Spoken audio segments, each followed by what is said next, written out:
ஈரோடு மாவட்டம் அவல்பூந்துறை அருகே தனியார் பால் பண்ணையை முற்றுகையிட்டு கிராம மக்கள் இரவில் போராட்டத்தில் ஈடுபட்டனர். காதக்கிணறு கிராமத்தில் கடந்த 10 ஆண்டுகளாக தனியார் பால் பண்ணை இயங்கி வருகிறது.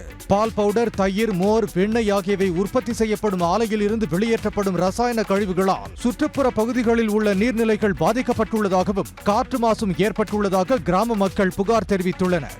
அதிகாரிகளிடம் பலமுறை முறையிட்டும் நடவடிக்கை எடுக்கப்படாததால் ஆலையை இரவில் முற்றுகையிட்டனர். பிளான்ட் ஆரம்பிச்சதுல இருந்தே பிரச்சனை தாங்க சார். முன்ன பாத்தீங்கன்னா பயங்கர டஸ்ட், வீடு ஃபுல்லா கருகருன்னு இதாக தான் இருக்குங்க சார். காலை வைக்க முடியாத அளவுக்கு இருந்தது.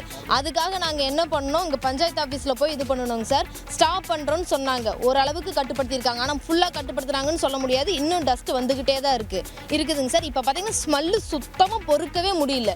ஆலையிலிருந்து வெளியேற்றப்படும் துர்நாற்றத்தால் மூச்சு திணறல் ஏற்படுவதாகவும் குழந்தைகளுக்கு அடிக்கடி உடல்நல பாதிப்பு ஏற்படுவதாகவும் குற்றம் சாட்டினர். இரவு நேரத்தில் நடந்த போராட்டத்தால் அப்பகுதியில் பரபரப்பு நிலவியது.